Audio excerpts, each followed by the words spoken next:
आप सभी का स्वागत है मेरे YouTube channel ideal chemistry classes पर।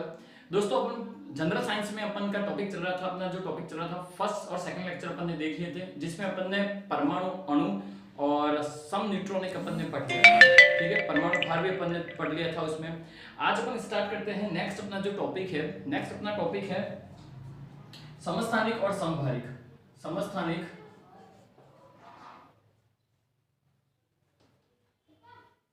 समस्थानिक और समभारिक। समभारिक ठीक है। समस्थानिक को अपन आइसोटॉप भी कहते हैं, ये भी याद रखना सर। ठीक है दोस्तों, इसको याद रखना, आइसोटॉप कहते हैं और इसको अपन क्या कहते हैं, आइसोबार। ठीक है, कई बार सीधे लैंग्वेज में पूछ लेता है आइसोटॉप आइसोबार। ठीक है, तो समस्थानिक क्या है, समभारिक क्या है, वो अपने को पढ़ना है। तो दोस्तों समझो, लास्ट लेक्चर में मैंने परमाणु क्रमांक आपको बता दिया था। ठीक है, परमाणु क्रमांक जो होता है वो प्रोटॉनों की संख्या के बराबर होता है, और परमाणु भार या द्रव्यमान संख्या जो होता है वो प्रोटॉन प्लस न्यूट्रॉनों की संख्या।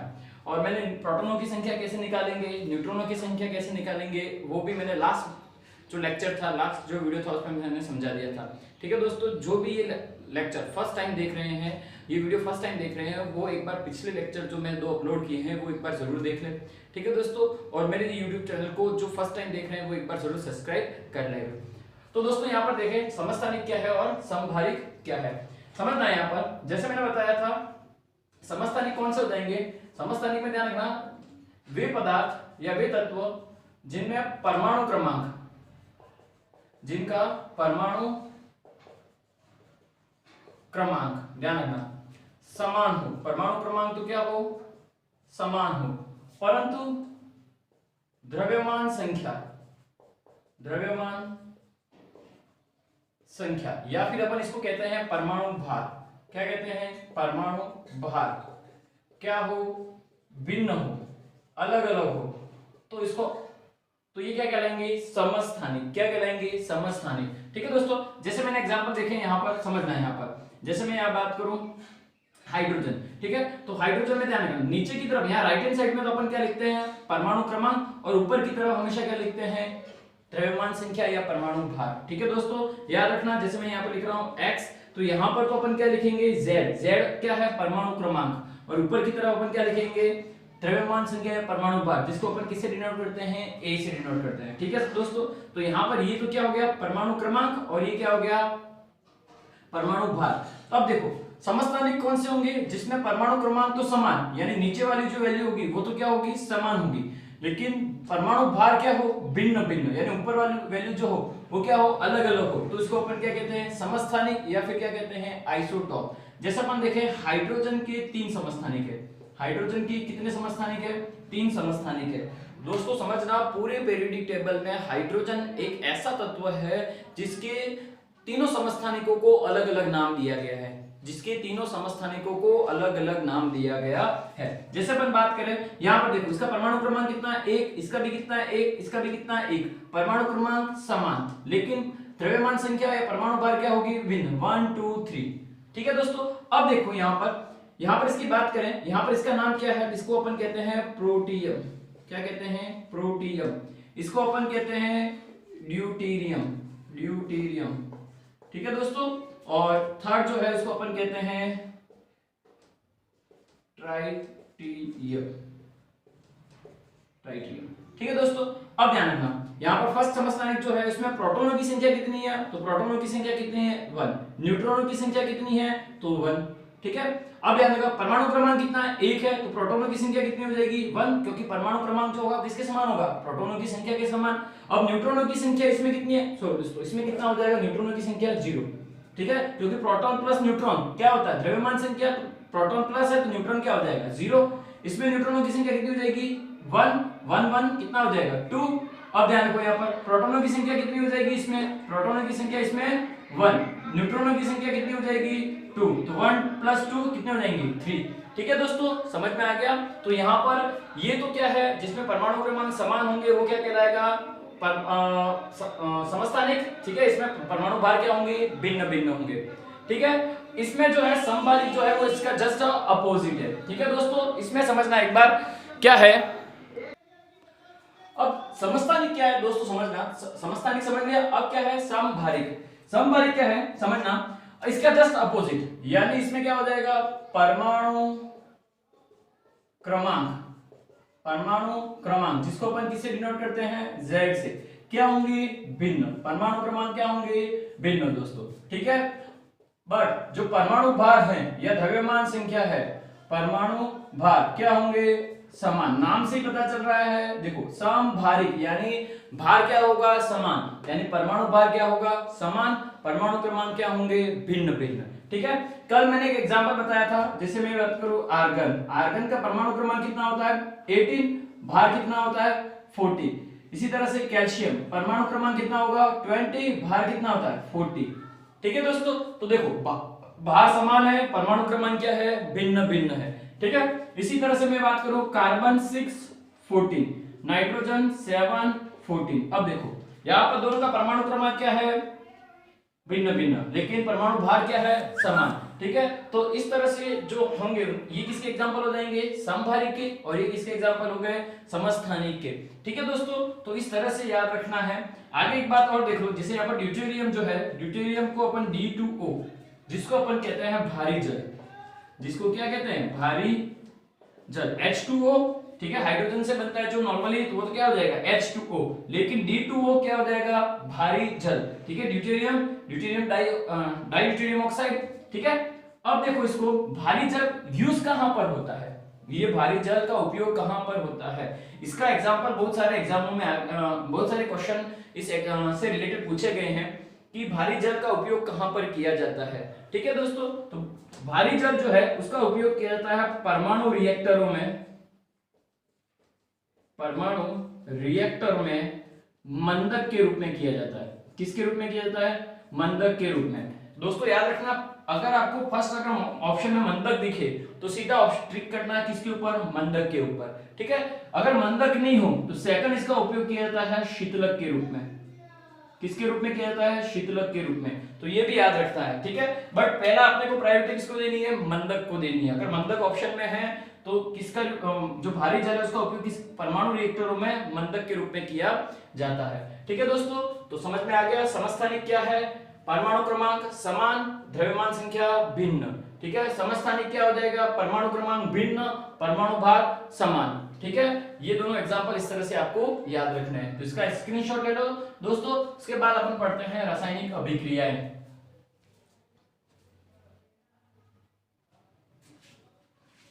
दोस्तों अपना नेक्स्ट अब टॉपिक है रासायनिक अभिक्रियाएं, रासायनिक अभिक्रियाएं व रासायनिक समीकरण, ठीक है दोस्तों। ये लगभग सभी कंपटीशन एग्जाम जितने भी हैं, रेट पटवारी है, बीएससी बीएड है, पीटीटी है, सभी में ये टॉपिक जरूर मिलेगा आपको, ठीक है।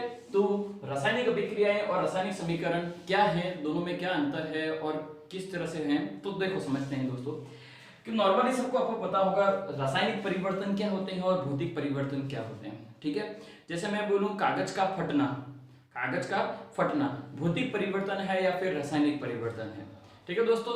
तो सबसे बड़ा अंतर ध्यान रखना, भौतिक परिवर्तन और रासायनिक परिवर्तन को अगर आपको आइडेंटिफाई करना है कि कौन सा परिवर्तन है, तो देखो जिस किसी में कोई नया पदार्थ बनता है, नई वस्तु, नया रंग, नई गंध, अगर इस तरह से कोई नया पदार्थ बनता है तो कौन सा हो जाएगा रासायनिक परिवर्तन, ठीक है। जिस किसी में कोई नया पदार्थ नहीं बन रहा है, नई गंध, नया रंग कोई नहीं आ रहा है, तो कौन सा हो जाएगा भौतिक परिवर्तन, ठीक है दोस्तों। जैसे मैं एग्जांपल लिखूं, वही मैंने अभी एग्जांपल बताया था कागज का फटना। अगर मैं कागज को फाड़ दूंगा तो अगर फाड़ के दूं तो क्या बनेगा कागज ही रहेगा, ठीक है, उससे कोई हवाई जहाज तो बनने वाला है नहीं, ठीक है। तो दोस्तों समझना है यहाँ पर, तो कौन सा परिवर्तन हो जाएगा भौतिक परिवर्तन। जिसमें किसी नई वस्तु का निर्माण नहीं होता है वो कौन से हो जाएंगे भौतिक परिवर्तन, ठीक है। जैसे मैं बोलूं उस कागज को जला दूं, कागज को मैं क्या कर दूं जला दूं, तो कागज को अगर अपन जलाएंगे तो क्या होगा कार्बन नीचे क्या बन जाएगा कार्बन राख बनेगी, तो कुछ नई चीज बन रही, तो नई वस्तु का निर्माण होगा, नए पदार्थ का निर्माण होगा, तो कौन सा परिवर्तन हो जाएगा रासायनिक परिवर्तन, ठीक है दोस्तों। तो ये ध्यान रखना। तो अगर किसी वस्तु में, ठीक है, अगर अपन कुछ परिवर्तन करते हैं तो नई चीजों, नए रंग, नए गंध का निर्माण होता है तो वो रासायनिक परिवर्तन है। अगर उसमें नई वस्तु का निर्माण नहीं होता है, नए पदार्थ का निर्माण नहीं होता है तो वो कौन सा परिवर्तन है? भौतिक परिवर्तन है। ठीक है, ये याद रखना है। इसमें भौतिक परिवर्तन और रासायनिक परिवर्तन को अपन आगे और देखेंगे कौन कौन से टाइप के परिवर्तन होंगे। ठीक है, जैसे मैं बोलूं मोमबत्ती का जलना, मोमबत्ती का जलना, मोमबत्ती का जलना जो है वो एक तरह से भौतिक परिवर्तन भी है और रासायनिक परिवर्तन भी है। ठीक है दोस्तों, क्योंकि देखिए मोमबत्ती अगर जैसे मोमबत्ती है, ठीक है, मोमबत्ती अगर जलेगी तो ऊपर की तरफ जलेगी। अगर मैं यहाँ पर ऊपर हाथ रखूंगा तो यहाँ पर क्या होगा? पूरे पूरे ब्लैक ब्लैक हो जाएगा, यानी यहाँ पर कार्बन का फॉर्मेशन होगा। ठीक है, कार्बन बनेगा। ठीक है, तो यहाँ पर नई वस्तु का निर्माण हो रहा है, नया पदार्थ बन रहा है, तो वो कौन सा परिवर्तन हो जाएगा? रासायनिक परिवर्तन। लेकिन नीचे की तरफ देखें तो मोमबत्ती पिघल कर कहाँ आ रही है? नीचे की तरफ। तो मुझे बताओ नीचे यहाँ पर भी क्या थी? मोम थी, पिघल कर भी नीचे भी क्या आ रही है? मोम ही आ रही है। तो नया कुछ बन रहा है? नहीं बन रहा। तो वो कौन सा परिवर्तन हो जाएगा? कौन सा परिवर्तन हो जाएगा? भौतिक परिवर्तन। ठीक है, तो मोमबत्ती का पिघलना कौन सा परिवर्तन है? भौतिक परिवर्तन। लेकिन मोमबत्ती का जलना यानी ऊपर जो जल रही है ऊपर, वो कौन सा परिवर्तन हो जाएगा? आपका रासायनिक परिवर्तन। ठीक है, तो आपको अगर आ जाए मोमबत्ती का जलना तो भौतिक परिवर्तन और रासायनिक परिवर्तन दोनों है। ठीक है दोस्तों, ये समझना। तो अब बात करते हैं अपन रासायनिक अभिक्रियाएं। रासायनिक अभिक्रियाएं क्या है? रासायनिक अभिक्रियाएं और क्या है रासायनिक समीकरण? तो मैंने अभी जैसे बताया वही रासायनिक अभिक्रिया है, समझना। इसकी परिभाषा क्या हो जाएगी? किसी भी पदार्थ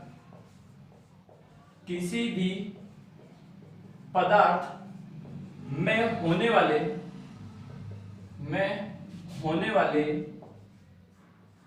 रासायनिक परिवर्तन को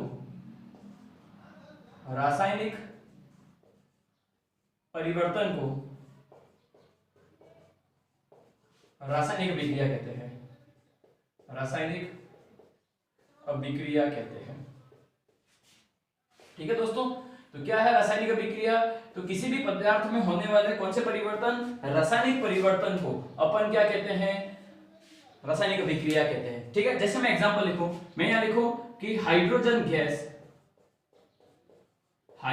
गैस ऑक्सीजन गैस से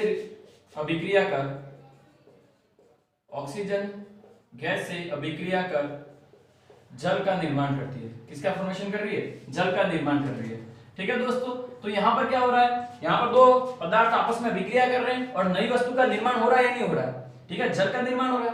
ठीक है, वाटर बन रहा है। तो यहाँ पर तो होने वाला रासायनिक परिवर्तन को ही अपन क्या कहते हैं? रासायनिक अभिक्रिया कहते हैं। क्या कहते हैं? रासायनिक अभिक्रिया। यानी अभिक्रिया हो रही है, हाइड्रोजन गैस किसके साथ अभिक्रिया कर रही है? ऑक्सीजन गैस के साथ, और दोनों अभिक्रिया करके कोई नई वस्तु का निर्माण कर रहे हैं, नए पदार्थ का निर्माण कर रहे हैं, तो इसको अपन क्या कहेंगे? रासायनिक अभिक्रिया कहेंगे। क्या कहेंगे? रासायनिक अभिक्रिया कहेंगे। अब दोस्तों समझो रासायनिक समीकरण क्या है। रासायनिक समीकरण समझना है। यहां पर रासायनिक अभिक्रिया जो रासायनिक अभिक्रिया हो रही है, रासायनिक अभिक्रिया की प्रतीकात्मक निरूपण को रासायनिक समीकरण कहते हैं। रासायनिक समीकरण कहते हैं। क्या कहते हैं? रासायनिक समीकरण कहते हैं। ठीक है दोस्तों, तो समझना है यहां पर, यानी ये जो अभिक्रिया हो रही है, ये जो रासायनिक अभिक्रिया हो रही है, अगर इसको मैं किसी प्रतीक के रूप में लिखूं, सिंबल के रूप में लिखूं, प्रतीकात्मक निरूपण करूं, तो इसको अपन क्या कहेंगे? क्या कहेंगे इसको? रासायनिक समीकरण कहते हैं। इसको क्या कहते हैं? रासायनिक समीकरण। जैसे समझना यहां पर, अब यहां पर क्या है? हाइड्रोजन गैस, यानी मैं क्या लिखूं? H2, और क्या है? गैस की फॉर्म में। ठीक है, अब किससे रिएक्ट कर रही है? ऑक्सीजन से। ये भी किसमें है? गैस की फॉर्म में। और किसका फॉर्मेशन हो रहा है? H2O का फॉर्मेशन हो रहा है। ठीक है, और ये किसमें है? लिक्विड फॉर्म में। ठीक है, तो यहां पर देखो दोस्तों, तो मैंने यहां पर तो क्या कहा? हाइड्रोजन गैस ऑक्सीजन गैस से रिएक्ट करके जल का निर्माण कर रही है, तो ये क्या है? रासायनिक अभिक्रिया है। लेकिन इस रासायनिक अभिक्रिया को सिंबल यानी प्रतीकात्मक निरूपण दे कि हाइड्रोजन गैस को अपन किससे रिप्रेजेंट करते हैं? H2। ठीक है, तो ये क्या है? गैस है, ये ऑक्सीजन गैस, और यहां पर किसका फॉर्मेशन हो रहा है? H2O को। तो इसको अपन क्या कहेंगे? रासायनिक समीकरण। इसको अपन क्या कहेंगे? रासायनिक समीकरण। तो समझ में आ गया दोस्तों, दोनों में अंतर क्या है? रासायनिक अभिक्रिया और रासायनिक समीकरण में क्या अंतर है? समझ में आ गया? इसके प्रतीकात्मक निरूपण को अपन क्या कहते हैं, रासायनिक समीकरण। और इस तरह से अगर अपन सीधे बात करें रासायनिक परिवर्तन हो रहा है तो उसको अपन क्या कहेंगे, रासायनिक अभिक्रिया। जैसे मैं लिखूं हाइड्रोजन गैस या फिर नाइट्रोजन गैस, हाइड्रोजन गैस के साथ रिएक्ट कर, हाइड्रोजन गैस के साथ अभिक्रिया कर अमोनिया का निर्माण करती है। किसका, अमोनिया गैस का निर्माण करती है। ठीक है, तो ये क्या होगी, एक अभिक्रिया होगी। क्या होगी, अभिक्रिया होगी। अब इसका प्रतीकात्मक रूप जो होगा, यानी कौन सी गैस, नाइट्रोजन गैस, किसके साथ, हाइड्रोजन गैस के साथ, और किसका फॉर्मेशन कर रही है, अमोनिया का फॉर्मेशन कर रही है, अमोनिया गैस का निर्माण कर रही है। तो ये इसका क्या हो जाएगा, प्रतीकात्मक रूप हो जाएगा। क्या हो जाएगा, प्रतीकात्मक रूप। यानी इसको अपन क्या कहते हैं, रासायनिक समीकरण। इसको अपन क्या कहते हैं, रासायनिक समीकरण। समझ में आ गया दोस्तों। तो ये है रासायनिक अभिक्रिया और ये क्या है, रासायनिक समीकरण। अब दोस्तों समझना, यहां पर तो मैंने एक रासायनिक अभिक्रिया, रासायनिक समीकरण को मैंने लिख दिया है, बट अब ध्यान रखना, इसको अपने को क्या करना है, बैलेंस करना है। इसको अपने को क्या करना है, बैलेंस करना है। अब बैलेंस किस तरह से करेंगे, बैलेंस क्या होगा, ध्यान रखना दोस्तों कि यहां पर जो ये तीर है, ठीक है, ये जो एरो का निशान दिया है, उसके जो राइट हैंड साइड में है, ठीक है, दाईं तरफ है, उसको अपन कहते हैं उत्पाद। उसको अपन क्या कहते हैं, उत्पाद। ध्यान रखना दोस्तों, जैसे मैं यहां लिखूं, ये जो एरो है इसकी इस तरफ जो होगा वो तो क्या हो जाएगा, उत्पाद। ठीक है, और इस एरो के इस तरफ जो होगा उसको अपन क्या कहते हैं, क्रियाकारक। क्या कहते हैं, क्रियाकारक, या फिर इसको कहते हैं अभिकारक। क्या कहते हैं, अभिकारक दोस्तों। ठीक है, और इसको अपन कहते हैं क्रियाफल। क्या कहते हैं, क्रियाफल। तो दोस्तों समझना यहाँ पर, ठीक है, ये जो एरो है, इस एरो के जो राइट हैंड साइड में होगा, इस तरफ, जिस तरफ एरो का मुंह है उस तरफ तो क्या होगा, उत्पाद होगा, या फिर इसको अपन क्या कहते हैं, क्रियाफल। ठीक है, और इस तरफ जो होगा, ठीक है, बाई तरफ जो होगा वो क्या कहलाएगा, क्रियाकारक या अभिकारक। अब दोस्तों समझना, इस अभिक्रिया को बैलेंस कैसे करते हैं, तो इस एरो के इस तरफ जितने भी परमाणु हैं और इस तरफ जितने भी परमाणु हैं, वो दोनों तरफ परमाणुओं की संख्या क्या होगी, बराबर होगी। दोनों तरफ परमाणुओं की संख्या क्या होगी, बराबर होगी। इसे अपन कहते हैं द्रव्यमान संरक्षण का नियम। कौन सा नियम कहते हैं, द्रव्यमान संरक्षण का नियम। यानी इस क्रियाकारक का जो द्रव्यमान होगा वो किसके बराबर होगा, उत्पाद के द्रव्यमान के बराबर होता है। ठीक है, जैसे अपन कहते हैं ऊर्जा को न तो उत्पन्न किया जा सकता है, न ही नष्ट किया जा सकता है। ठीक इसी तरह से दोस्तों यहाँ पर क्या होगा, जो द्रव्यमान है वो न तो उत्पन्न होगा न ही नष्ट होगा। यानी यहाँ पर इसका जितना द्रव्यमान क्रियाकारक का है उतना ही द्रव्यमान किसका होगा, उत्पाद का होगा। इसको अपन क्या कहते हैं, द्रव्यमान संरक्षण का नियम कहते हैं। ध्यान रखना, मैं यहाँ लिख रहा हूं, इसको अपन क्या कहते हैं, द्रव्यमान संरक्षण का नियम। द्रव्यमान संरक्षण का नियम कहते हैं। ठीक है दोस्तों, जिसमें द्रव्यमान को न तो उत्पन्न किया जा सकता है न ही नष्ट किया जा सकता है। ठीक है, तो अब बैलेंस कैसे करेंगे दोस्तों, समझना यहाँ पर। अब क्या करेंगे, बैलेंस करने के लिए दोनों तरफ परमाणुओं की संख्या को अपन क्या करेंगे, बराबर। दोनों तरफ जो परमाणु है उनकी संख्या को अपन क्या करेंगे, बराबर। अब देखो दोस्तों, यहां पर मैं बात करूं, हाइड्रोजन के कितने परमाणु हैं, 2। हाइड्रोजन के परमाणु कितने हैं, 2। नॉर्मली ये है क्या, तत्व। ठीक है, समान परमाणु से मिलने वाला अणु क्या कहलाता है, तत्व। फर्स्ट लेक्चर में मैंने बताया था दोस्तों। ठीक है, अब ये क्या है, ऑक्सीजन के कितने परमाणु है, 2। अब यहां पर देखो, यहां पर हाइड्रोजन के कितने परमाणु हैं, 2, और ऑक्सीजन के कितने परमाणु हैं, 1। तो मुझे बताओ ये बैलेंस है, नहीं है। अब इसको क्या करना है, बैलेंस करना है। क्या करना है, बैलेंस करना है। तो दोस्तों ध्यान रखना, बैलेंस करने के लिए अपन ये जो एरो है यहां से स्टार्ट करें बैलेंस करने के लिए। अब देखो यहां पर ऑक्सीजन कितने हैं, 1 है, और यहां पर ऑक्सीजन कितने हैं, 2 है। अब बैलेंस करने के लिए दोस्तों ध्यान रखना, जो भी आप नंबर लिखोगे वो नंबर आगे की तरफ लिखना है, यहां आगे की तरफ। ठीक है, बीच में कहीं नहीं लिखेंगे, नीचे भी नहीं लिखेंगे। जो भी नंबर होगा वो कहां पर लिखेंगे, आगे की तरफ लिखने वाले हैं दोस्तों। ध्यान रखना, रिएक्शन अभिक्रिया जो होगी उसको अगर आपको बैलेंस करना है तो आप जो भी नंबर लिखोगे वो कहां लिखोगे, यहां आगे की तरफ लिखना है। ठीक है, इस तरह से आपको अभिक्रिया दी होगी।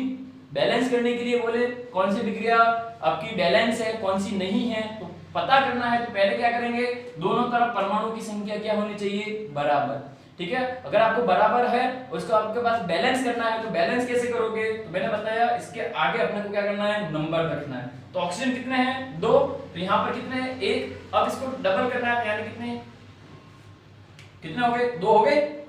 यहाँ पर कितने हो गए ऑक्सीजन? 2। बट यहाँ पर देखो हाइड्रोजन अब कितने हैं? 2 और 2 4, बट यहाँ कितने हैं? 2, तो इसके आगे 2 रख दो, तो कितने हो गए? 4 हो गए। ठीक है दोस्तों, तो इस तरह से अपने को क्या करनी है? अभिक्रिया बैलेंस करनी है। ठीक है, जिनको नहीं समझ में आया एक बार यहाँ पर देखो। अब देखो यहाँ पर मैं बोलूं अमोनिया।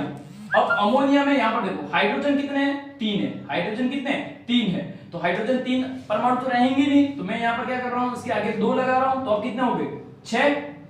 2 × 3 कितने हो गए? 6। अब यहाँ पर कितने हैं? 2, तो इसके आगे कितने रख दें? 3, तो ये कितने हो गए? 6। बैलेंस हो गए।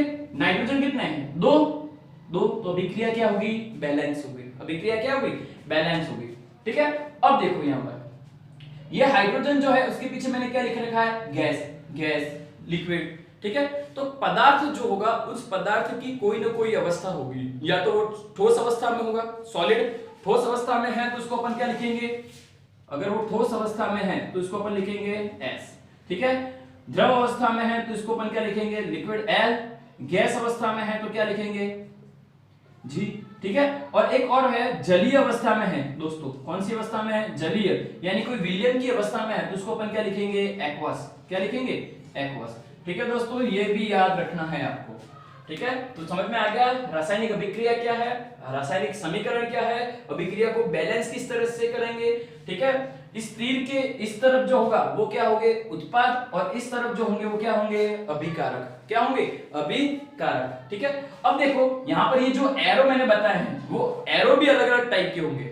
एरो भी अलग अलग टाइप के होंगे। ठीक है, जैसे मैं ये लिखूं, ये क्या एरो जो है, समझना दोस्तों, इस एरो जो दिए हुए हैं अभिक्रिया में उसको भी अच्छी तरह से समझना। जैसे मैं बात करूं ये अभिक्रिया हो रही है और एरो आपको इस तरह से दिया हुआ है। ठीक है, यानी अभी यूं कहेंगे अभिक्रिया जो है वो क्या है?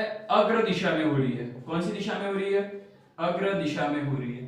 ठीक है, अगर एरो इस तरह से साथ में दिया हुआ है, यानी यूं कहेंगे अभिक्रिया जो है वो क्या हो रही है? पश्चिम दिशा में हो रही है। कौन सी दिशा में?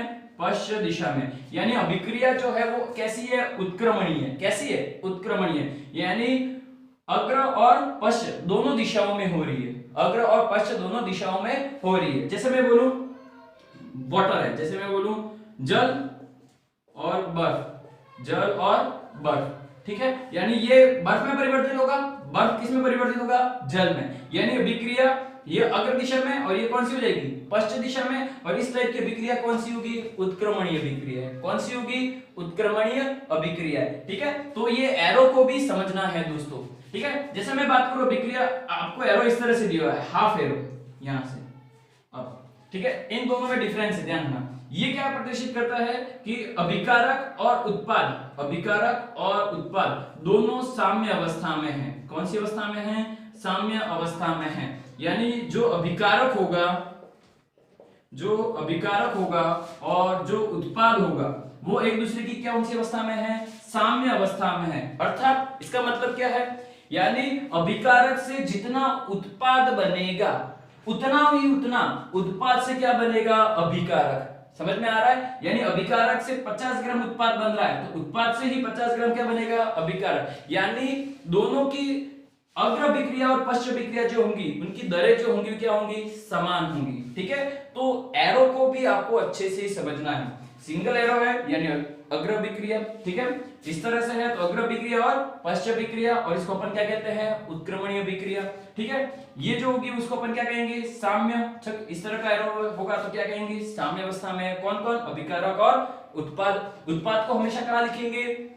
दाईं तरफ, और अभिकारक को कहां लिखेंगे? बाईं तरफ। ठीक है दोस्तों, तो ये ध्यान रखना। कौन सा नियम? अभिक्रिया को बैलेंस करने के लिए कौन सा नियम लगता है? तो द्रव्यमान संरक्षण का नियम। रासायनिक समीकरण क्या है? रासायनिक अभिक्रिया को प्रतीकात्मक रूप में निरूपित करें तो अपन क्या कहते हैं? रासायनिक समीकरण। रासायनिक अभिक्रिया क्या है? रासायनिक परिवर्तन, किसी भी पदार्थ में होने वाले रासायनिक परिवर्तन को क्या अपन क्या कहते हैं? रासायनिक अभिक्रिया। तो इसको एक बार उतार लो दोस्तों, उसके बाद अपन आगे पढ़ते हैं।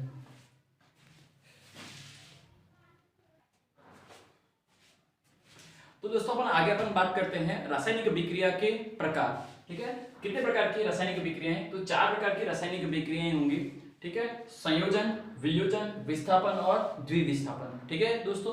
तो इसके फर्स्ट एक तो आपको नाम याद होने चाहिए, ठीक है। कौन कौन सी है रासायनिक विक्रिया, कितने प्रकार की है, तो 4 प्रकार की, संयोजन, वियोजन, विस्थापन और द्विविस्थापन, ठीक है। अब क्या है चारों में अपन एक एक करके देखें। तो संयोजन में जैसे नाम से पता चल रहा है कि इसमें क्या होगा, योग होगा, यानी इसमें क्या होगा, अभिकारक आपस में जुड़कर, अभिकारक आपस में जुड़कर, अभिकारक आपस में जुड़कर किसका निर्माण करते हैं, उत्पाद का निर्माण करते हैं। किसका निर्माण करते हैं, उत्पाद का निर्माण करते हैं, ठीक है। जैसे मैं एग्जांपल लिखूं, A प्लस बी और आपस में जुड़कर क्या बनाए, नया उत्पाद बनाए, ठीक है। तो ये दोनों आपस में जुड़ रहे हैं, ठीक है, जुड़कर क्या करें, नए उत्पाद का निर्माण करते हैं। तो इसे अपन क्या कहेंगे, ये कौन सी अभिक्रिया हो जाएगी, संयोजन अभिक्रिया। कौन सी अभिक्रिया होगी, संयोजन अभिक्रिया, यानी जुड़कर एक नए उत्पाद का निर्माण कर रहे हैं, तो कौन सी अभिक्रिया, संयोजन अभिक्रिया। वियोजन अभिक्रिया जस्ट इसकी अपोजिट, वियोजन अभिक्रिया जो होगी ये क्या होगी, संयोजन की जस्ट अपोजिट, यानी क्या हो जाएगा इसमें, अभिकारक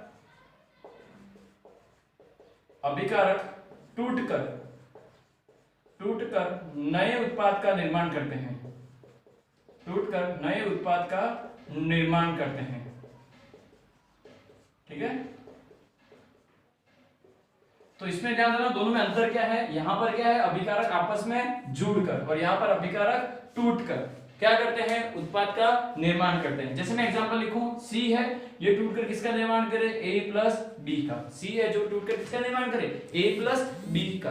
तो इस टाइप के जो एग्जांपल होंगे वो किसके हो जाएंगे, वियोजन अभिक्रिया के। किसके एग्जांपल हो जाएंगे, वियोजन अभिक्रिया के एग्जांपल हो जाएंगे, ठीक है। आगे बात करें अपन विस्थापन अभिक्रिया। तो विस्थापन अभिक्रिया क्या है समझना दोस्तों, यहां पर क्या होगा, कोई एक अभिकारक जो होगा दूसरे अभिकारक का क्या कर देगा, विस्थापन। अभिक्रिया में कोई एक अभिकारक दूसरे अभिकारक को क्या कर दे, प्रतिस्थापित कर दे।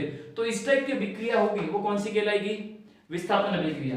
यानी क्या होगा, एक अभिकारक दूसरे अभिकारक को प्रतिस्थापित कर दे,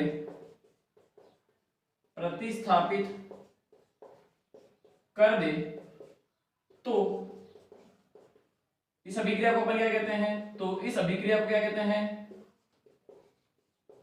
इस अभिक्रिया को कौन सी अभिक्रिया कहेंगे, विस्थापन अभिक्रिया। कौन सी अभिक्रिया कहेंगे, विस्थापन अभिक्रिया, ठीक है। समझना दोस्तों क्या है, जैसे मैं बात करूं यहां पर ए बी प्लस सी, ठीक है, यानी अभिकारक मैंने बताया था एरो के इस तरफ जो होंगे वो सभी क्या होंगे, अभिकारक, ठीक है। तो अभिकारक में क्या होगा, एक अभिकारक यानी ये पूरा अभिकारक हो गया, ठीक है, दूसरे अभिकारक को क्या कर देगा, प्रतिस्थापित, यानी ये अभिकारक क्या करेगा, यहां से किसी एक पदार्थ तत्व को क्या कर दे, प्रतिस्थापित कर दे। यानी मैं बता दूं ए सी प्लस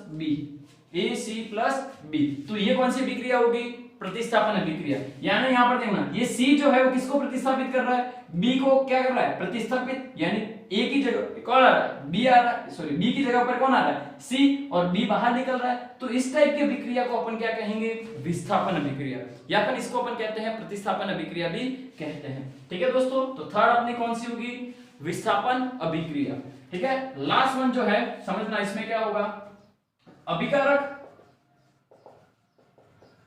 आपस में परमाणुओं का या तत्वों का या आयनों का, परमाणुओं या आयनों का आदान प्रदान करते हैं। क्या करते हैं, आदान प्रदान करते हैं, ठीक है दोस्तों। यहां पर क्या होंगे, अभिकारक आपस में या तो परमाणु होंगे या फिर आयनों का क्या करेंगे, आदान प्रदान करेंगे, ठीक है। जैसे मैं बात करूं A B plus C D, समझना दोस्तों यहां पर ये जो अभिक्रिया हो रही है क्या है, A B plus C D. अब क्या होगा, ध्यान रखना दोस्तों, यहां पर मैं बात करूं ये पॉजिटिव है, ये नेगेटिव है, ये पॉजिटिव है और ये नेगेटिव है। अब क्या होगा, पॉजिटिव किसके साथ, नेगेटिव के साथ, और ये पॉजिटिव किसके साथ, नेगेटिव के साथ। यानी यहां पर क्या हो जाएगा, A C plus B D B, ठीक है। ध्यान रखना हमेशा आगे कौन होगा, पॉजिटिव होगा, पीछे की तरफ कौन होगा, नेगेटिव होगा, यानी पॉजिटिव नेगेटिव पॉजिटिव नेगेटिव। अब देखो यहां पर क्या हो रहा है, बी को कौन प्रतिस्थापित कर रहा है, डी को, ठीक है, यानी सी किसके साथ जुड़ रहा है, ए के साथ, और डी किसके साथ जुड़ रहा है, डी, यानी आयनों का क्या हो रहा है, आदान प्रदान। तो इस तरह की जो अभिक्रिया होंगी वो क्या कहलाएंगी, द्विविस्थापन अभिक्रिया। कौन सी अभिक्रिया कहलाएंगी, द्विविस्थापन अभिक्रिया। ठीक है दोस्तों, तो मैंने 4 तरह की अभिक्रिया बताई। कौन कौन सी अभिक्रिया, रासायनिक अभिक्रिया कितने प्रकार की हैं, 4 प्रकार की, संयोजन अभिक्रिया, वियोजन अभिक्रिया, विस्थापन अभिक्रिया और द्विविस्थापन अभिक्रिया। ठीक है, जैसे अब मैं एग्जांपल के थ्रू मैं आपको समझाऊं, समझना। जैसे मैं बात करूं H2 plus O2 react with hydrogen. ठीक है, तो यहां पर क्या है, ये आपस में जुड़कर किसका निर्माण कर रहे हैं, वाटर का। ये दोनों आपस में जुड़कर किसका निर्माण कर रहे हैं, जल का निर्माण कर रहे हैं। ये कौन सी अभिक्रिया होगी, संयोजन अभिक्रिया। कौन सी अभिक्रिया होगी, संयोजन। तो अब इसको बैलेंस करना है, तो यहां पर ये क्या हो जाएगी, बैलेंस। ठीक है, तो ये किसका एग्जांपल हो गया, संयोजन अभिक्रिया का। जैसे मैं बात करूं C प्लस O2 यानी क्या हो जाएगा, CO2। ठीक है, और बात करें N2 प्लस 3H2 NH3। ठीक है, तो ये सभी अभिक्रिया, ये जो एग्जांपल होंगे वो किसके एग्जांपल हो जाएंगे, संयोजन, यानी अभिकारक आपस में जुड़कर एक नए उत्पाद का निर्माण करें। यहाँ पर कितने उत्पाद बन रहे हैं, एक। ये दोनों जुड़कर कितने उत्पाद का निर्माण कर रहे हैं, एक। तो इस टाइप की अभिक्रिया कौन सी हो जाएगी, संयोजन अभिक्रिया। ठीक है, वियोजन अभिक्रिया कौन सी हो जाएगी, इसका जस्ट अपोजिट। ठीक है, यानी अभिकारक टूटकर उत्पाद का निर्माण करें। ठीक है, तो यहाँ पर देखो अभिकारक टूट रहा है, कार्बन और ऑक्सीजन का फॉर्मेशन कर रहा है। यहाँ पर बात करें H2O तो क्या हो जाएगा, 2H2 प्लस O2 टूट रहा है। ठीक है, अमोनिया इसी तरह से। तो ये जो होगा अभिकारक टूटकर किसी का निर्माण करे तो कौन सी अभिक्रिया हो जाएगी, वियोजन अभिक्रिया। कौन सी अभिक्रिया हो जाएगी, वियोजन अभिक्रिया। ठीक है, प्रतिस्थापन अभिक्रिया में क्या हो जाएगा, समझना। प्रतिस्थापन अभिक्रिया में क्या होगा, जैसे मैं बात करूं ZnO प्लस, या फिर बात करें calcium sulphate plus magnesium, calcium sulphate plus magnesium. तो यहां पर क्या होगा, magnesium sulphate plus calcium, magnesium sulphate plus calcium. ठीक है, तो यहां पर क्या हो रहा है, प्रतिस्थापन हो रहा है। यहां पर क्या हो रहा है, प्रतिस्थापन हो रहा है। ठीक है, अब यहां पर बात करें, जैसे मैं बात करूं मैग्नीशियम ऑक्साइड प्लस कैल्शियम। ठीक है, तो यहां पर क्या हो जाएगा, कैल्शियम ऑक्साइड प्लस मैग्नीशियम। तो यहां पर देखो क्या हो रहा है, कैल्शियम जो है वो किसको प्रतिस्थापित कर रहा है, मैग्नीशियम को क्या कर रहा है, प्रतिस्थापित कर रहा है। ठीक है, यानी कैल्शियम की मैग्नीशियम की जगह पर कौन आ रहा है, कैल्शियम। ठीक है, यहां पर देखो पहले यहां पर कौन था, मैग्नीशियम, अब कौन है, कैल्शियम। यानी मैग्नीशियम की जगह पर कौन आ रहा है, कैल्शियम। यानी एक परमाणु दूसरे को क्या कर रहा है, प्रतिस्थापित कर रहा है, विस्थापित कर रहा है। तो इस टाइप की अभिक्रिया कौन सी कहलाएगी, विस्थापन अभिक्रिया। कौन सी कहलाएगी, विस्थापन अभिक्रिया। ठीक है, लास्ट अपन बात करें द्विविस्थापन अभिक्रिया। कौन सी, द्विविस्थापन अभिक्रिया, जिसमें क्या होगा, आयनों का आदान प्रदान। क्या होगा, आयनों का आदान प्रदान। ठीक है, जैसे बात करें, मैं यहाँ पर एग्जांपल के थ्रू समझा रहा हूं। देखो दोस्तों, यहाँ पर जैसे मैं बात करूं barium sulphate plus calcium chloride, barium sulphate plus calcium chloride. तो अब देखो अभिक्रिया की बात करें तो ये तो कौन हो गए, अभिकारक। अब देखो ये तो कौन होगा, पॉजिटिव, ये कौन है, नेगेटिव, ये कौन है, पॉजिटिव, ये कौन है, नेगेटिव। ठीक है, तो मैंने क्या बताया था, पॉजिटिव नेगेटिव, और पॉजिटिव नेगेटिव से आदान प्रदान करेगा। यानी ये पॉजिटिव किससे जुड़ेगा, नेगेटिव से। यानी यहाँ क्या होगा, बेरियम क्लोराइड प्लस, ये देखो ये पॉजिटिव किससे जुड़ेगा, नेगेटिव से, और आगे हमेशा कौन आएगा, पॉजिटिव, आगे हमेशा कौन आएगा, पॉजिटिव। ठीक है, तो यहाँ पर ये कौन सी अभिक्रिया हो गई, द्विविस्थापन अभिक्रिया। यानी दोनों पदार्थ आपस में एक दूसरे के आयनों का क्या कर रहे हैं, आदान प्रदान कर रहे हैं। ठीक है, तो हमेशा ध्यान रखना, आगे की तरफ किसको लिखना है, पॉजिटिव को लिखना है, पीछे की तरफ नेगेटिव को लिखना है। यहाँ पर भी पॉजिटिव, यहाँ पर भी नेगेटिव। ठीक है, तो यहाँ पर देखो पहले कौन था, बेरियम सल्फेट, अब कौन है, बेरियम क्लोराइड। यहाँ पर कौन था, कैल्शियम क्लोराइड, अब कौन है, कैल्शियम सल्फेट। ठीक है दोस्तों, तो रासायनिक अभिक्रियाएं कितने प्रकार की हैं, तो 4 प्रकार की। कौन कौन सी, संयोजन, वियोजन, विस्थापन और द्विविस्थापन। दोस्तों ध्यान रखना, अब मैं इसमें विस्थापन अभिक्रिया में आपको एक सक्रियता श्रेणी या फिर रासायनिक क्रियाशीलता की एक श्रेणी लिखवाऊंगा, वो आपको याद रखनी है। उससे आपको पता चलेगा कौन से पदार्थ विस्थापन अभिक्रिया देंगे और कौन से नहीं देंगे। बट इससे पहले आप इसका स्क्रीनशॉट ले लो। ठीक है दोस्तों।